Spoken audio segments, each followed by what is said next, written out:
Hello, everyone. Welcome to Adversary of my Adversary. I do apologize for the extra long intro there. A bit long. We got a good transition going.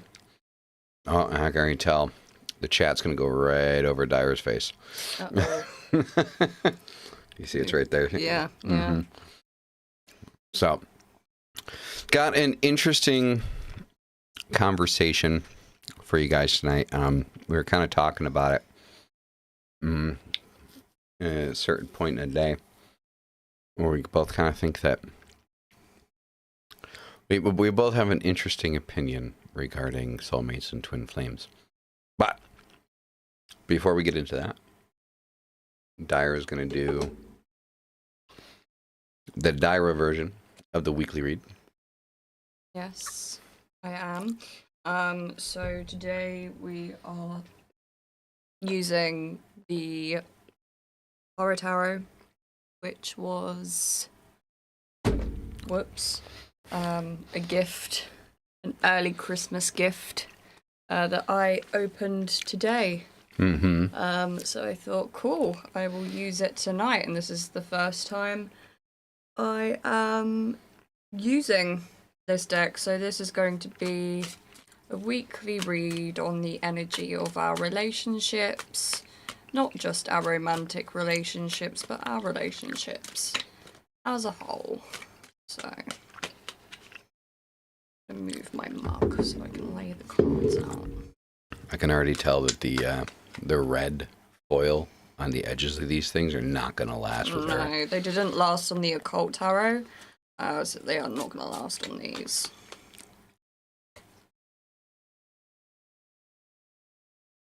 Okie dokie. So, the first card we have is the Knight of Cups in reverse. I'm going to hold him upright so that you can see him. It's a bit glary. Yeah, you do it. There we go, lovely. Nice and clear. There we go. So we have the Knight of Cups in reverse. So when I see the Knight of Cups in reverse, there's an emotional disconnect. There's perhaps a lack of excitement, maybe a lack of romance in your romantic connections. There's some kind of tension there, perhaps attention is on other matters right now, so you might be feeling a little bit neglected and a little bit disappointed in those areas. Now, the middle card that we have is Death. Yes, you will be my assistant and hold the cards up. So Death is in the middle of this reading. Now, we know that Death is all about transition, the end and beginning of cycles. So this could be suggesting that you need to look at what needs to be changed in some of your dynamics, because sometimes when the Death card comes up, it means we're clinging to things too much. We're putting too much of our, let's say, I'm going to use the term will loosely here, too much of our will on it.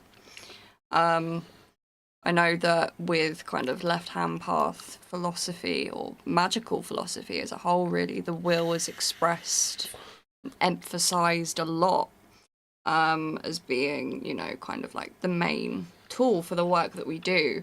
However, there is such a thing as putting too much will on things, to the point where you are not acknowledging that there are things beyond your control and there are things beyond your own level of power.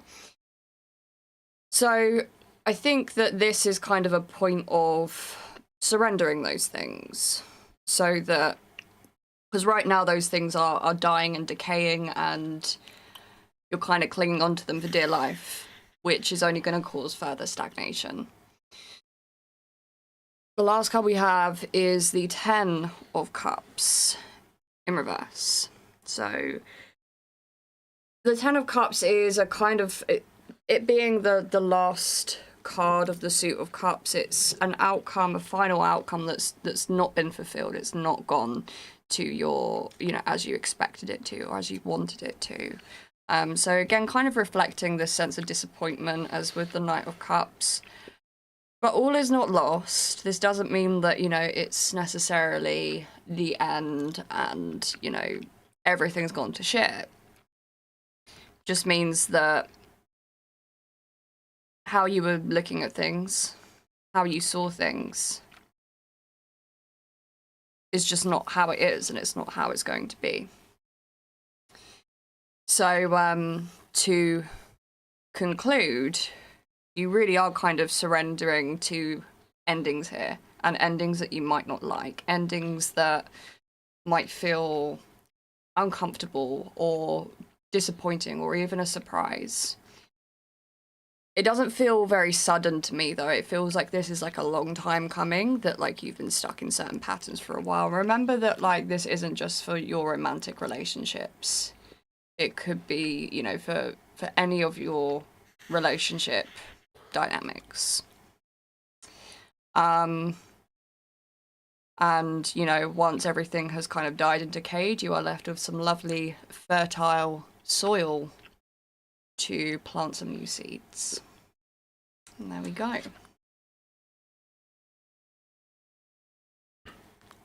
Awesome. Yeah. First read ever with that deck. Like, I do really like the artwork on that deck, but I'm more of an Oracle deck person. I like the unconventional. I feel like every time I try to read with a fucking tarot deck, like, I just get stuck. Yeah, it's funny. He said that he'd ordered the horror tarot, and I thought, why is he ordering a tarot deck? He doesn't even like reading tarot. And then you were like, today, he was like, oh, it's for you. Like, ah. Yep. So, I mean, it's kind of hard to order something and not have her know about it, so I kind of had to say it was, for me, even though it wasn't. Hi, Mo. Hello. So I figured, the artwork's cool. I think if they got rid of the typography on it. Yeah, the typography is just kind of a little bit disappointing, almost. With like how nice the kind of artwork is, and then it's sort of like got that. Yeah, that typography just doesn't do it justice. Looks like it's put on there from like an Instagram yeah, story. it kind of looks like they didn't know what typography to use. They were on a limit. They needed to get it done and pushed out. Because like the artwork is insanely good. It's like it's on a whole other fucking level. And then like that typography is just it's very Temu. Yeah. Did you get it from Temu? No. It's funny. My a friend of mine gifted me the occult tarot deck for Christmas. A deck that I've had for a long time already and have done, for some years now. It is my go-to. It is my favorite. And bless her heart, she gifted me the occult tarot, and I just thought that's so thoughtful. But what's funny is it's the second tarot deck that she's got me that I already have. With you, it was quite easy because you can literally see what I've got. Yeah. And that you know what decks I've got. So. Yeah. Yeah. So, well, I mean, it's also like, if you remember, like, I asked you to look at it. Like, oh, what do you think about this? Yeah. So, and you're like, oh yeah, the artwork's really, really good and stuff. Like, it's like, all right, cool. Yeah, I'm definitely more of an Oracle person. I do like the darker oracles. You guys are probably wondering why I haven't started doing weekly reads like on Satan and Coffee and stuff like that. Like, I will, but I take a really long time when I'm reading cards, because I very intentionally don't know the meanings of them. Right? Like, so if I get a deck of cards, like, I don't go in and read the book. Right? When with my first tarot deck, I remember it was one of those giant Rider White, like the jumbo Rider White decks, and with like the picnic fucking table style backing, like it was white and blue. I never read the book for that. Like, you know, there's a couple that, you know, there's a couple cards that like I looked into like the meaning in the book and stuff like that, but it didn't connect with like what I was seeing, so I just stopped reading the books. And I've never read the book. Like the Oracle deck, that there's two Oracle decks that are like my go-tos. There is the Fairies Oracle, I think it is. It's that one right there. The Diablo Tarot, even though it's a tarot deck, like it's easy to kind of ignore the text on it and just look at the imagery, and so I can use that. I really want to use that one. I'm going to use that next week, I think. Okay. It's big. Yeah. And the Dark Mirror is like my go-to. Like the Dark Mirror Oracle is, because I definitely focus on what I call shadow readings, right? So a lot of, like, generally speaking, tarot is like kind of like reading the surrounding energy and kind of like looking into potential happenings, you know, surrounding you. And it grazes over kind of like your accountability to that. What a shadow reading kind of does is it goes significantly more in depth with that. It's definitely on the basis of Carl Jung's aspect of the shadow, and uses a lot of Jungian psychology in shadow reading. It is specifically designed to show you the aspects of yourself that you need to start taking more accountability on in order to improve your situation.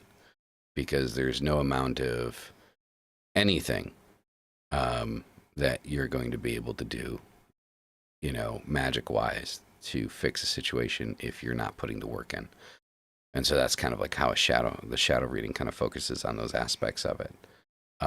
And even though it's a 3-card read, I read it kind of like past, present, future, right?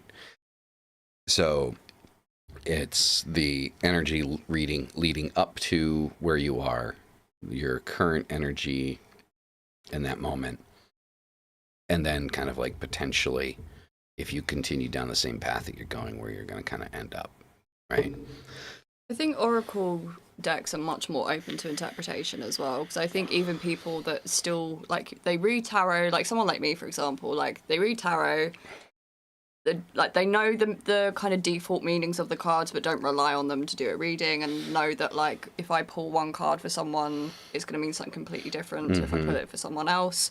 I think even people that, you know, read tarot intuitively, they're still, like, in the back of your head, you're like, okay, that card means this, like, if you remember the default meanings of it. So I feel like Oracle decks are generally better for intuitive reads, because they're much more open to interpretation. Yeah. I like the Abandoned Oracle. I mean, I'll look it up. I mean, I'm really weird when it comes to decks, right? Like, so I'm very much of the mindset that you don't choose the deck chooses you. I've always been of that mindset, right? So it's one of the reasons I don't have, you know, 50 million tarot decks or Oracle decks, because if I'm not going to get use out of it, no, it doesn't matter how good the artwork is. It has to, like, I have to be able to, you know, reflect with it. Like, I have to feel something from it. Like, it has to connect with me. And the only two that have actually done that, like, full on, is the Fairies Oracle, which is the first Oracle deck I've ever used, and the Dark Mirror. The Dark Mirror. Those are the only two that have ever really full on connected with me. I've tried so many others, and I just don't use them. I need to move this way. Okay. I'm going to move, like, back and across. Okay. There we go. That's better. Because you're starting to get covered up by the text. Yeah.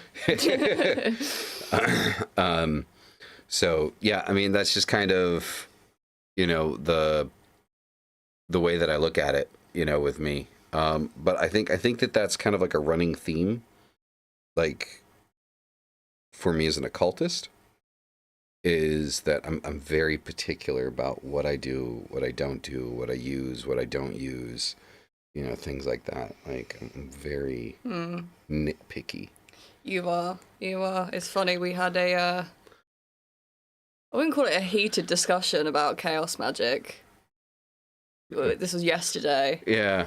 Well, I know I wouldn't call it a heated discussion because you ended up ignoring me at the end of it. Yeah. So, I would say that I'm a little bit more liberal with my practice in terms of like what I do and don't do. You're a lot more boundaried than me, I think. I mean, I know a lot of people are going to hate this, but I believe that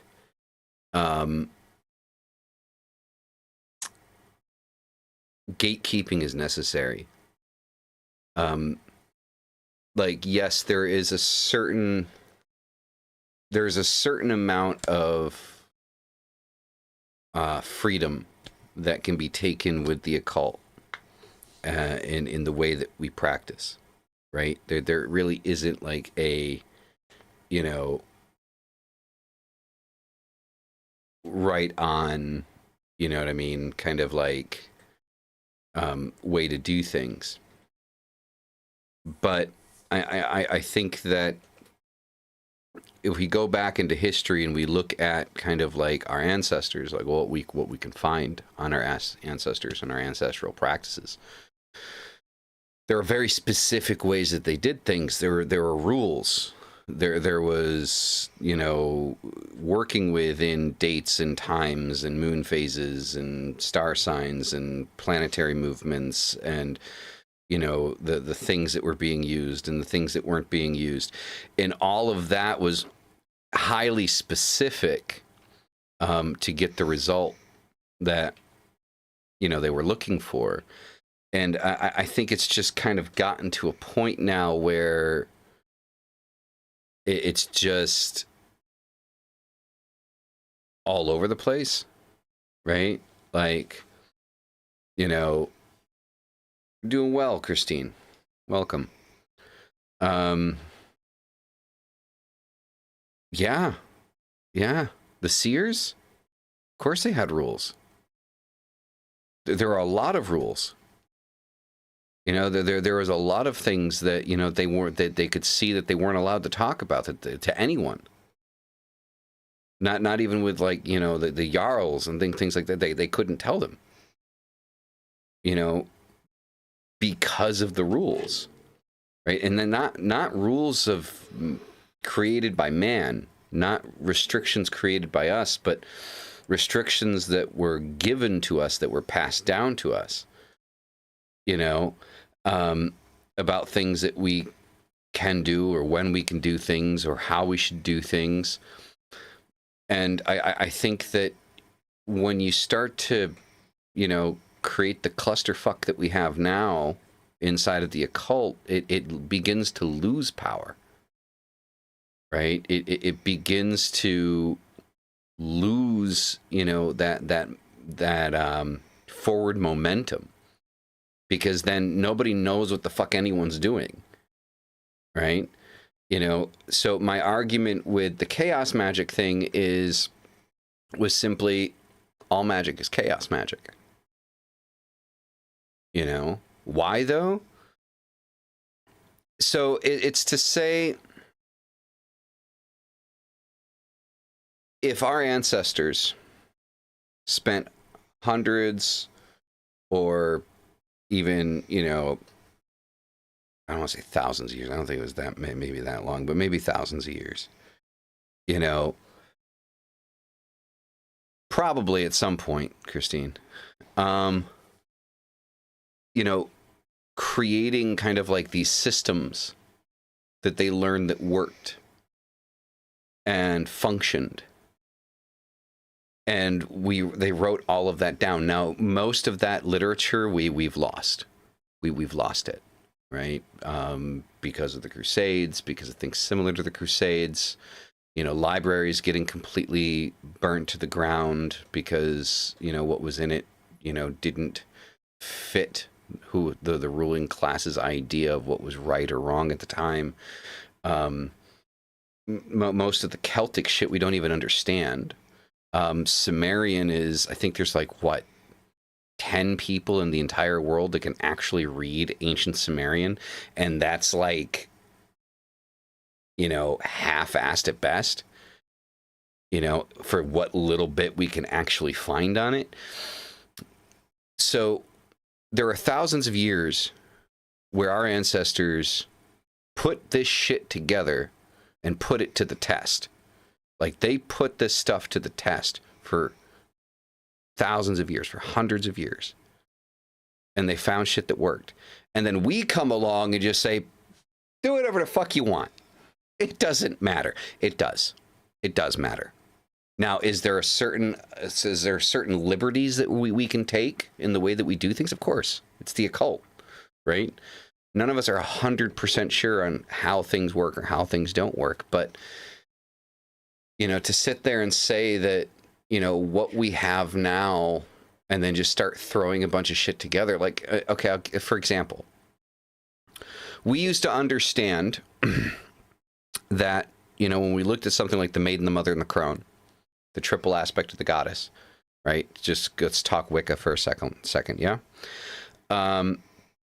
So we understood that the triple aspect of the goddess wasn't a different goddess for each aspect. It was the same goddess, but it was a progression of the goddess, right? And depending on the moon phase and things like that was the aspect of that goddess, of the goddess that you were able to communicate with, right? The season, whether it was the solstice or the equinox, it changed, what aspect you were working with. We didn't identify it as a different goddess that we could just call upon willy-nilly, like whenever the fuck we wanted to. We understood that line, that progression, that movement. The way that we're doing things now, at least from my perspective, is completely out of whack with what our ancestors created and built for us, right? And this is pre-Abrahamic, Abrahamic systems, right, is what we're talking about, right? Like, we're not talking about the shit that's been constructed through Judaism or Christianity or Islam or anything like that. So we're talking like, pre-Abrahamic, systems that were in place for the occult, which I think is funny, is like the biggest enemy that we have. We're using the very systems that our enemy has created for us, which is another rant in and of itself. So yeah, so when I say that I think that there should be a certain level of gatekeeping, is I think that there should be a certain level of respect, about where all of this has come from and the work that our ancestors did. Because at the moment, it feels like a lot of occultists are just kind of pissing on history. And it's, in my opinion, it's rather disgusting. Now, I'm not saying everyone is doing that. And I'm sorry if anyone feels attacked by me providing my opinion, but that's what it is. It's just my opinion. It doesn't mean that you're doing things wrong. If it works for you, like that's what we base everything off of, right? Is results. So if you're getting the results, then does it matter if I agree with you? But that's just kind of how I see things. Is I think that there should be a little bit more gatekeeping. Because like we did this thing where there's no gatekeeping, you do whatever the hell you want, and I think a lot of it just got fucked up. The question is though, who gatekeeps? Who's the gatekeeper? Who is qualified enough to gatekeep? Well, right now nobody. But that's the thing we need to figure out, don't we?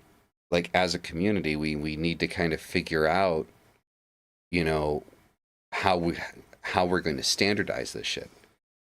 Because I think that's another thing that's kind of missing is the standardization of it, right? Like, it's not to say you need to standardize your practice, but it's to say to standardize the education.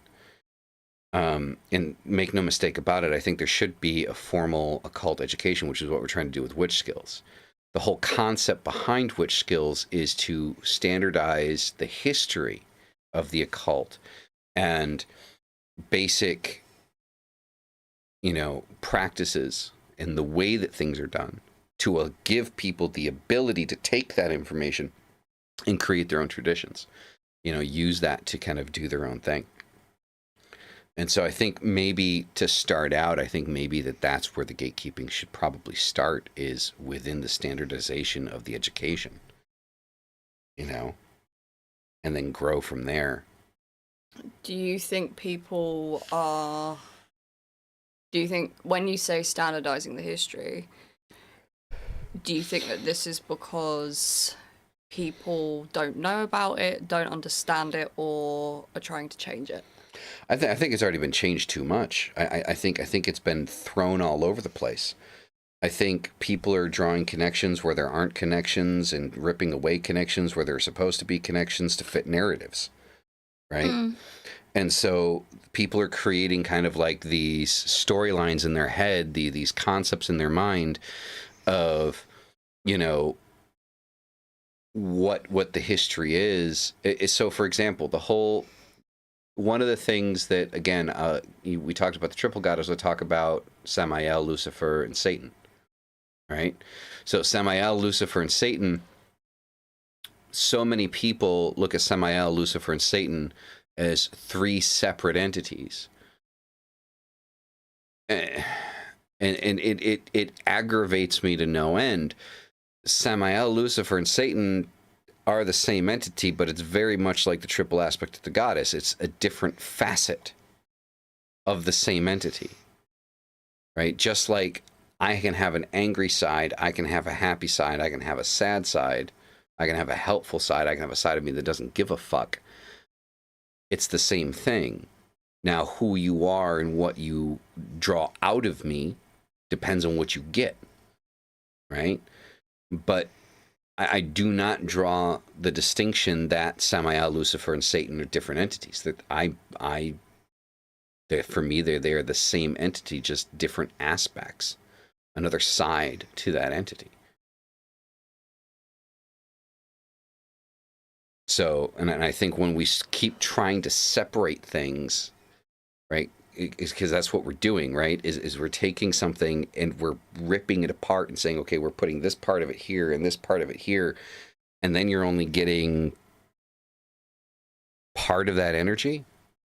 You're not getting the full potential of that energy. But if you could work with Lucifer and understand that Lucifer is Samael and Satan as well as Lucifer, and understand that the power that you're tapping into is all three of those combined, that's a lot more powerful than just trying to channel one aspect.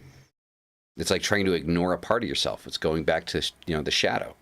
It's just trying to ignore a part of yourself and think that a part of you is completely separate in almost like another person, but it's not. It's still you. But I think deific masks serve an important purpose, though. Because if you think about it, if you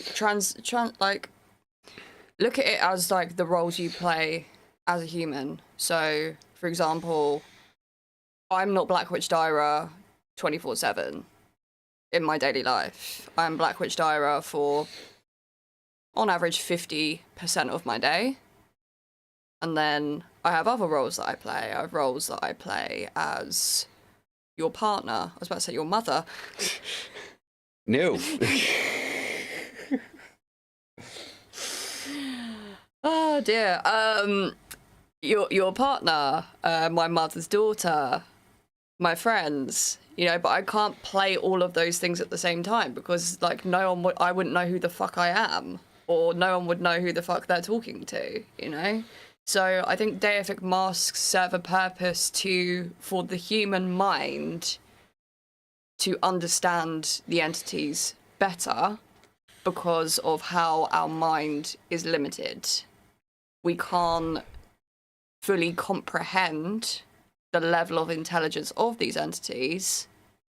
Therefore, we have created deific masks. Okay, I can roll with that. I can completely agree with that. But does that change the fact that though you're not Black Witch Dyra all the time, you're not acting like a friend all the time, you're not acting like a partner all the time, you're not acting like a daughter all the time, does that change the fact that you are all of those things simultaneously and separately at the same time? No, it doesn't. But it's kind of like parts of me are asleep while other parts are awake. They can't all be active at the same time because... But they are. No, they're not. They are. When I'm asleep, I ain't doing shit. So there are aspects of you. I wouldn't. When I'm sitting on that sofa playing The Sims, I ain't doing shit. Okay, but so the thing is all aspects of who you are. So here we're getting into the semantics of it, really, because I agree with what Dyra's saying. I just don't necessarily agree with how it's being presented. Because there are different aspects to ourselves. There's different aspects to deities or entities that we work with. However, those aspects. So, for example, if you're in a situation where you're talking to me, you're talking to your mom, and you're messaging a friend, you're playing 3 roles at the same time. Right, and you're able to bounce back between those. Like, so for example, if you're talking to your mom and I'm talking to you at the same time you're talking to your mom, and we're all having a conversation, you're doing 2 things at the same time. Now you're able to do that effortlessly because both aspects of those are you. It's not something that you need to go in, turn on and turn off and move around, because those roles are you. Yeah. You effortlessly are able to play those roles simultaneously at the same time. Now, are there situations where they may not be active all at the same time? True. But you're able to be all of those things simultaneously if the need arises, because they are you. They don't define you. Not one of those individually define you.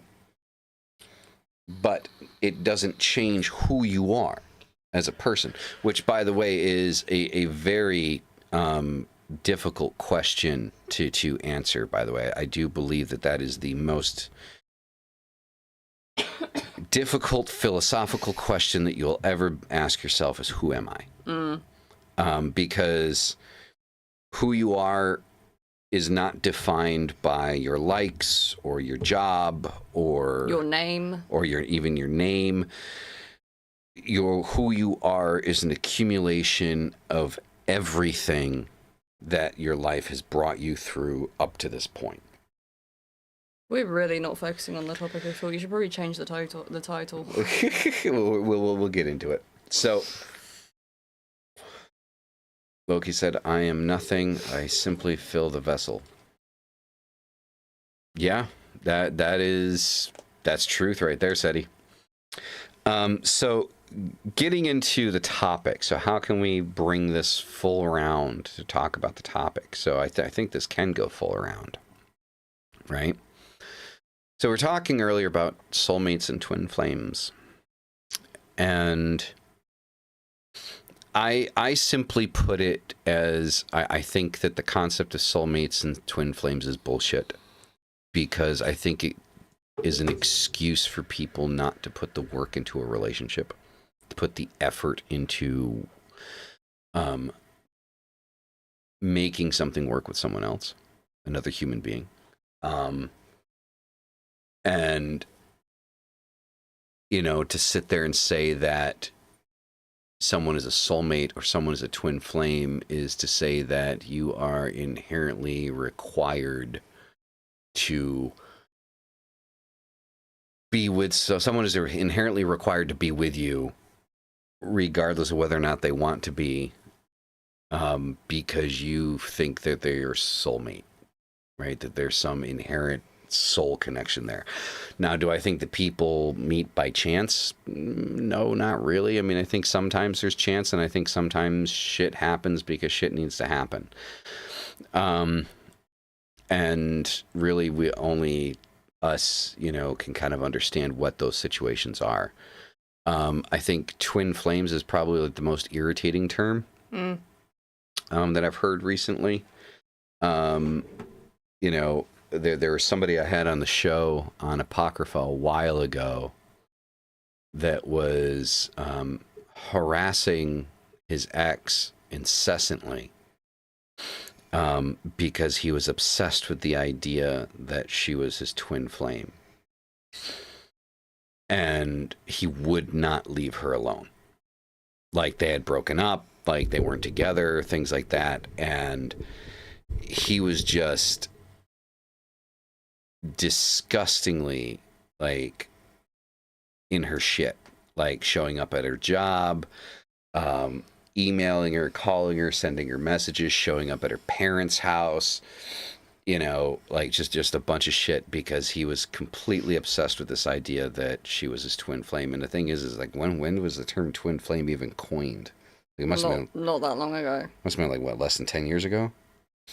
Yeah, it was probably lurking around under the surface for a while before it became this massive thing. But my issue with twin flames is that it enables trauma bonding, it enables codependency, and it makes people feel obliged to stay in shitty, toxic relationships. And now, people outside who haven't fallen into that kind of twin flame pipeline, which has very much been through social media, there's always been this concept within most people for a very, very long time of the one. And where did that come from? Was it romance kind of stories, love stories, that kind of thing? In my opinion, you choose the one. You choose the one. And that is based, and you can only choose the one and make it work if you are well enough within yourself. And when I say well enough, I mean kind of like spiritually well, emotionally well, and mentally well, so that you can make the right choices for you. And you can change your mind as well. That person might be the one for a month, a year, 10 years, or the rest of your life. But they are the one for you at that time. There is no inherent... This is why I believe we have multiple ones. I don't believe in the one. I believe in multiple ones, because who was the one for me when I was 16 is not the one for me when I'm 26. So, because, you know, we grow and evolve as people. It doesn't make sense. I mean, you know, some people, it does make sense like that. Some people marry their high school sweethearts and live happily ever after. But in this day and age, that is a rarity. And I think, you know, some of that has to do with the kind of nature of dating has changed. People aren't settling down as young, things like that. And I think that perhaps women feel a little bit more liberated in themselves to feel a bit more picky, because they don't have to depend on getting married, or some of them don't feel like they want to be a homemaker. And, you know, there's various kind of opinions on that. But, you know, the reality is that things have changed. And this whole kind of love story of, you know, you find the one, they're your twin flame, they are the only one for you out of the 8 billion people in existence. Yeah, it's fucking bullshit. But then on the other hand, I do believe that people meet by chance. I believe that you and me met by chance. But what good was that chance unless we made the choices to make it work? You know, we're always presented with chances. We're presented with chances all the time. It's about what we do with that chance.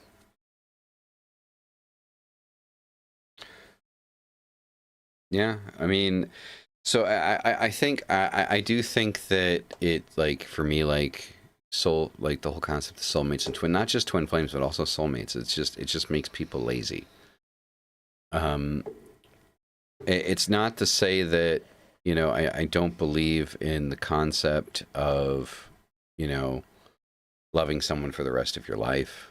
I think that is, you know, an amazing ideal. And I think that ideal is very much obtainable. But you have to be on the same page for it, right? You have to want the same thing. And if you don't, then you're kind of fighting a losing battle, right? You know, and there are situations that can arise where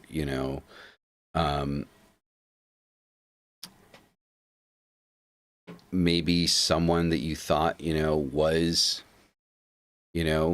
that forever, and it turned out not to be that, right? For whatever the reason might be, whether that be someone that's completely toxic and controlling and just out of their fucking mind, or you grew apart, right? Like sometimes that simply just happens, right? You go into something wanting the same thing, and then you realize later on that you don't want the same thing. Your goals have changed, your direction has changed, your opportunities have changed. And so it's a difficult thing, because believing in a soulmate and believing in a twin flame is like believing in God. Right? To believe in God, to believe that there is only one God, and you must do everything to please that God, lest you go to hell, right? If you do not please that God. And when you look at a soulmate or a twin flame, you're doing the same thing. You're trying to do everything you can to please that other person and not thinking about yourself. And one of the things that I've always said is I believe that in a relationship, there are 3 parts to a relationship. There needs to be 3 parts to a relationship. There needs to be you, your partner, and then your relationship.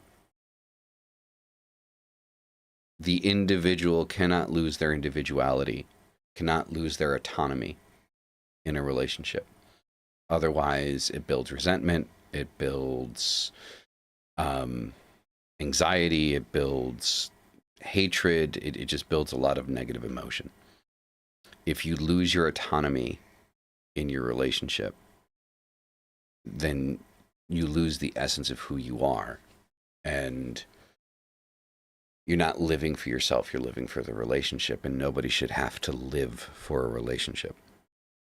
What is this you're looking up? Signs of a twin flame connection. I wanted to see how similar they were to trauma bonding. Okay. So feeling of being at home whole. If you have experienced trauma, I hate to break it to you, but reliving that trauma will feel like home. Mm-hmm. Understanding one another profoundly. What does that even mean? I profoundly understand you. Powerful draw, speaking the same language, us against the world mentality, mannerisms. I mean, like, I can get behind like an us against the world kind of mentality, but like only to a degree. Mm-hmm. There's a line there where it can become unhealthy and almost isolating. Yep. Intense eye contact,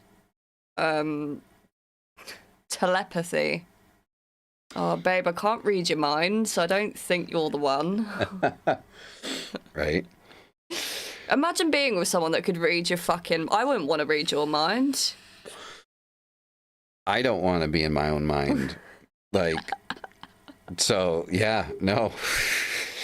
Intense longing and desire, unconditional love. Now, unconditional love is an interesting one, right? I don't believe in unconditional love. I don't. Unless it's between a mother and a child. And the reason for that is you see serial killers do the most crazy fucked up shit and their mothers still love them. Mm-hmm. Now I take it, if I became a serial killer and did the most sadistic things to people, chances are you probably wouldn't feel the same. There might still be a connection there or an attachment, but it's not going to be unconditional. The conditions will have changed.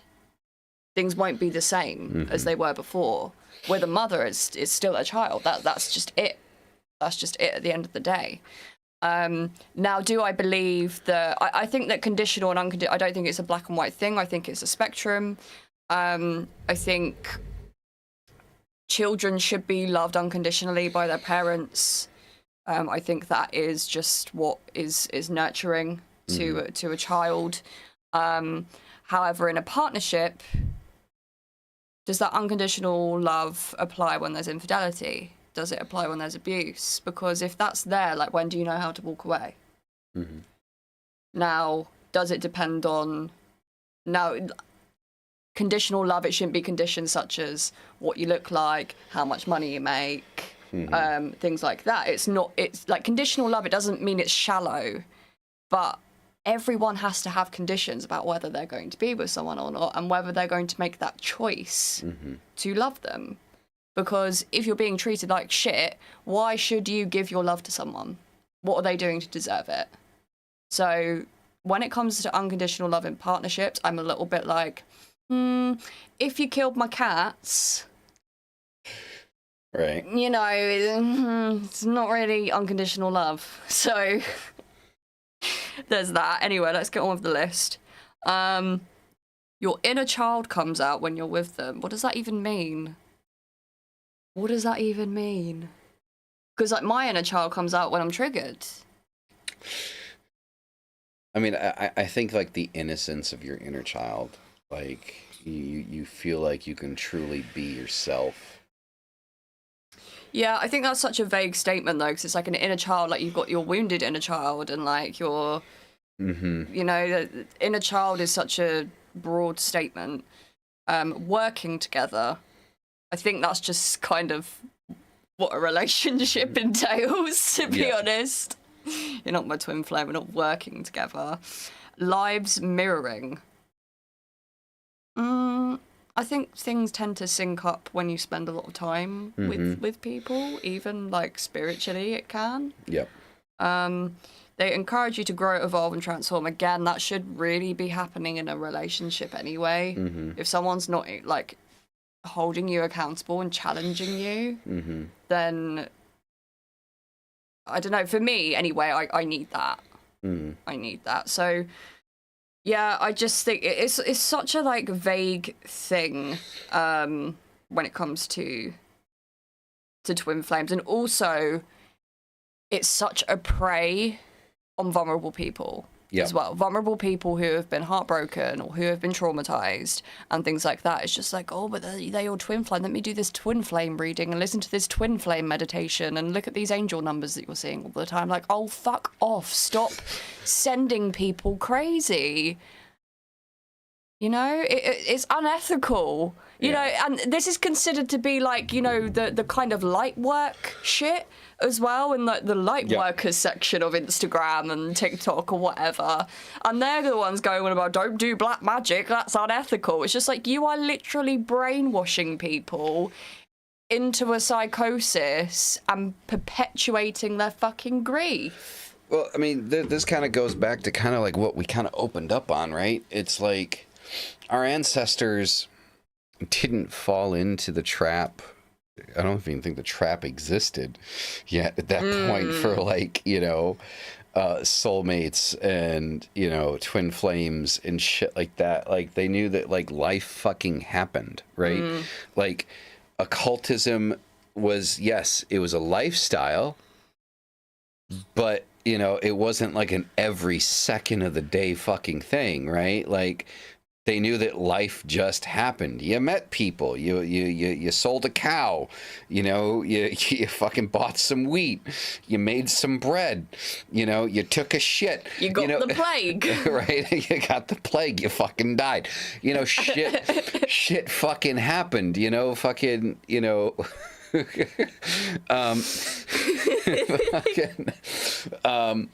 you know, it's just, you know, our ancestors knew that life was just a thing. Not everything needed to have some other fucking profound fucking meaning. And, like, I'm gonna be honest, like, I get irritated with people that do that shit, right? Like, that are, like, talking about, like, trying to like fucking roll you in to the crazy shit, you know, the crazy Jim Carrey number 23 shit, you know, that they got going on in their life, right? That everything equals 23, the numbers following me, you know, and, you know, it's because of you or whatever, you know, and it's like, take a fucit pill, like literally, like take a fucking Zoloft and chill the fuck out, you know? It's just, not everything needs to mean something more. Like, not everything. Sometimes Seinfeld is just fucking Seinfeld. Sometimes a pizza is just a fucking pizza, right? Actually, you know, most of the time it is. It goes back to a video I made a long time ago talking about signs. And I told people, don't look for signs. Because if you look for a sign, you are going to find a sign in whatever the fuck it is you're looking at, because you are looking for it. It also, if you've got any kind of like predisposition to OCD, signs are, yeah. Like I have a friend that's got quite severe OCD, and she's been in therapy for it, and everything is like literally crazy level OCD. Not just like, oh, I like everything clean and tidy, like crazy shit. Like I need to clap 3 times and quack before I take a shit every single time. No, worse than that. Really? It's horrendous. I don't know how she deals with it, but I've noticed how, because of her mindset and because that she's got OCD, she's so much more likely to fall into signs and shit. And she's always messaging me about TikTok trends and like, oh, they said I saw this on TikTok, is it real? And I'm like, no, don't take that shit on board, please. So and she's just like, oh, look at these numbers and all of this stuff. I mean, yeah, so people really buy into it, and yeah. It's not good for people who are obsessive and compulsive. It's really bad. Yeah, don't ever look for signs. Like, if a sign presents itself, you'll know that it is a sign in the moment. You will feel it in that moment, and it will present itself when it needs to present itself. You don't need to look for anything. Like, I saw this documentary talking about, like, people, like, you know, psychics that take advantage of people and shit. And these people, their kid died, and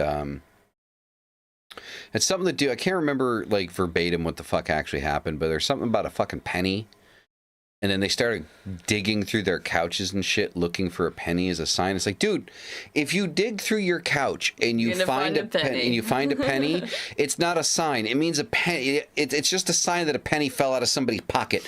It's not a sign from your dead kid. Like, so don't look for signs. I think there's a difference between signs and symbolism. Mm-hmm.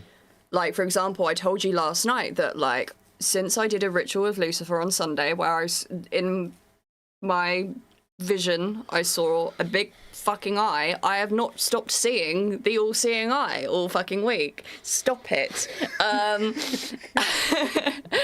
like, I'm not losing my mind over it. I'm just like, oh, wow, there it is again.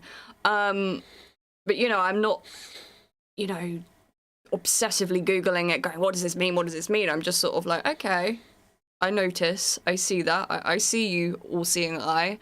And, you know, that's it. And that I call that symbolism rather than a sign. Mm-hmm.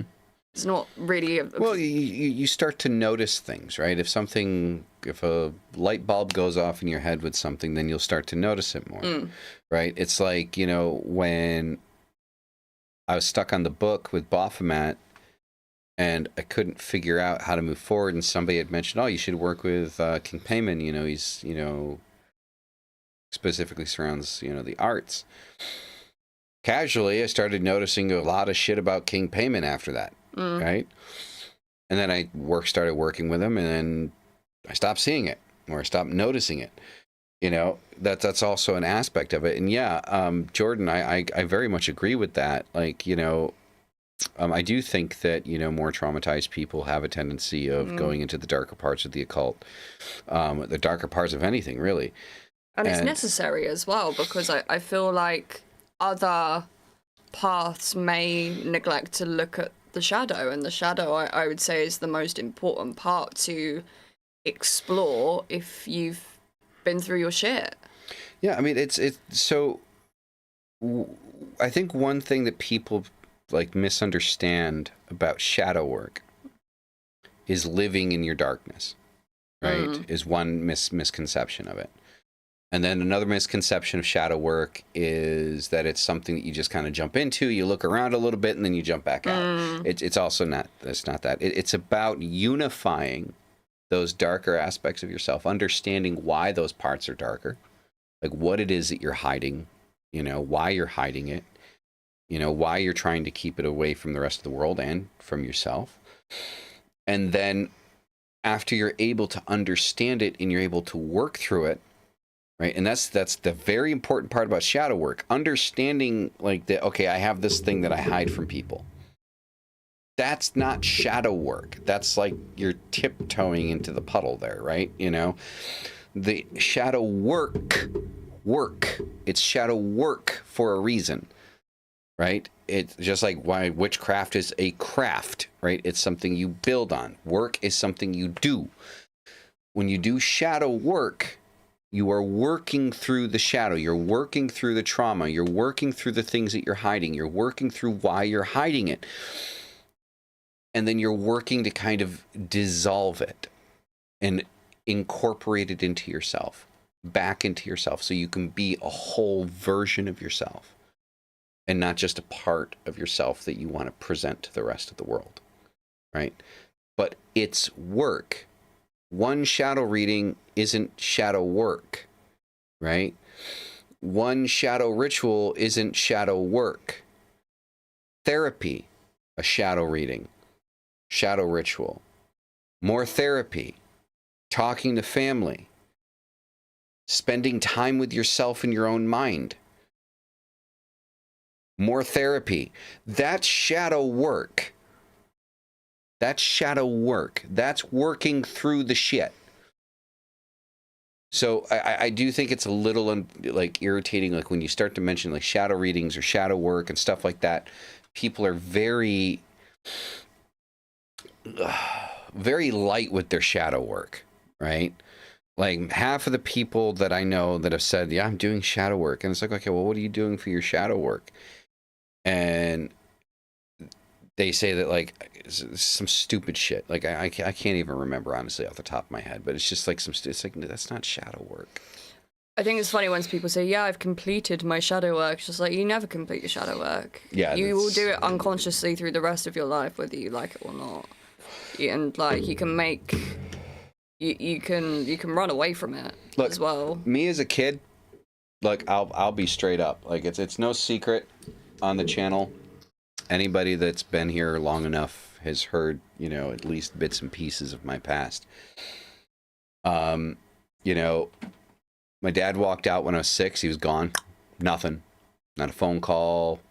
Not a Christmas card, a birthday card. Not a, hey, what's up, homie? Nothing. I was beat like almost every day. Like, and when I say beat, like, I don't mean like just like slapped on the ass or slapped. No, I mean, I was fucking beat. I was fucking on the ground, legs buried in my arms so I couldn't defend myself, getting smacked the fuck up or punched in the face almost every single day of my life. I was molested several times. I was raped. Like I had fucking a hell of a childhood. Like I have had professionals look at me and say, I am honestly surprised and impressed that you have not murdered anyone. Professionals like therapists, psychologists, psychiatrists, right? Say that to me. And the point of me saying this, do I want pity? No, I don't want your fucking pity. But that shit I'm going to have to work through my entire life. I'm 38 fucking years old. I'm still working through that shit. That shit still fucks with me. That shit still gets triggered inside of me, right? That shit still has fucking adverse reactions, you know, to my psyche. And it's stuff that I just have to work through. That's it. You know, like, I'm still alive. I'm still breathing. I made it through it. I've made it through a lot of shit. I've been homeless. I got back up on my feet, you know. And it is what it is. But that's just like what Dyra said. That's shadow work. Like, you never stop. Like, you think you're reaching the end of it, and then something else gets triggered, and you're like, fuck, I got to go through that now? You know? It's par for the course. It just is. You know? So, whatever, right? Just understand that shadow work is work. And it's not easy, right? Certain aspects of it get easier over time. But overall, it's not an easy path to walk on. To dig into that shit. And pull it out. And then examine it. But it does take a load off the inner child, and the inner child is a thing. Like, you know, if you understand Jungian psychology to any degree, you know, the inner child is like probably the most important part of who you are. Right? The part of you that was damaged. Because that's when the damage happened. That's what's causing the conflicts in your day-to-day life today. Is your child is hurt. Your child is still crying. And though you can't go back in time and you can't fix things for what happened to you, you are now the one that needs to take that power and embrace your inner child and tell yourself that it's going to be okay. And so this is why shadow work is so important on the left-hand path. Because now it's, you know, your mom didn't do it, your dad didn't do it, your brother didn't, your uncle didn't, your grandparents didn't, so now it's up to you. You're the only one left that can be there for yourself. And you have to be. Because nobody else was. That's what shadow work tries to instill and give to us, is the ability to embrace our inner child and finally dry those tears that nobody else did. So, yeah. Anything to add to that? I think the shadow is, a lot of people kind of think they know their shadow, but the whole point of the shadow is it's things you can't see. And it's about shining light on the shadow so that what you need to work on can be revealed to you, because sometimes your patterns can be so unconscious you don't even realize you're doing them.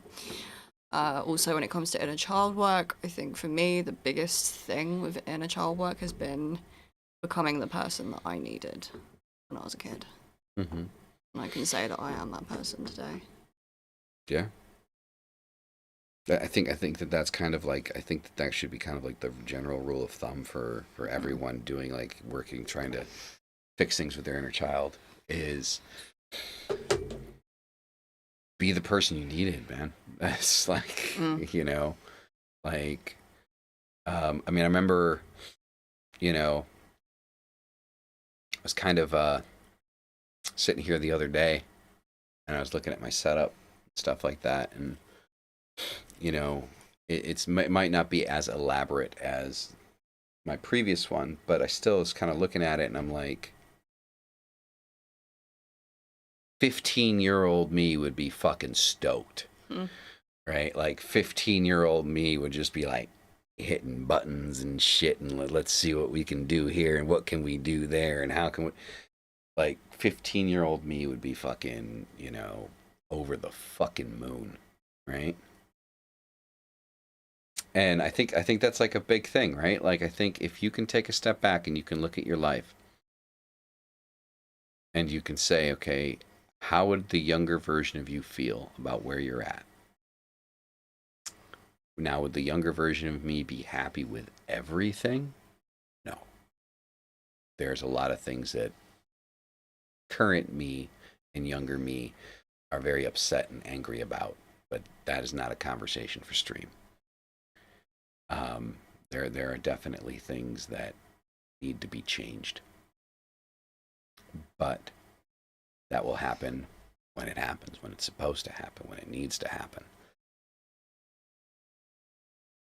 But outside of those things, generally speaking, yeah, I mean, fuck. I mean, I've been to multiple different countries in my life. I can honestly say I've seen a good portion of the world, you know, at least the popular parts of it. And I've got a lot of stories along the way. And when it comes down to my grandkids, and I'm an old goth fuck sitting on a porch drinking a Guinness, talking to my grandkids, you know, I know I'm going to have a bunch of stories to tell them. You know, I'll be able to keep them entertained for hours. So my kids can go and do what the fuck they want to do. Right? You know? Just, oh man, Guinness. Yeah. Guinness is not just a beer, it is part of a lifestyle. So anyway, I do think that is going to conclude today's episode. Do you have anything you'd like to add? No? All right, so that is going to be it. Thank you very much, Moon.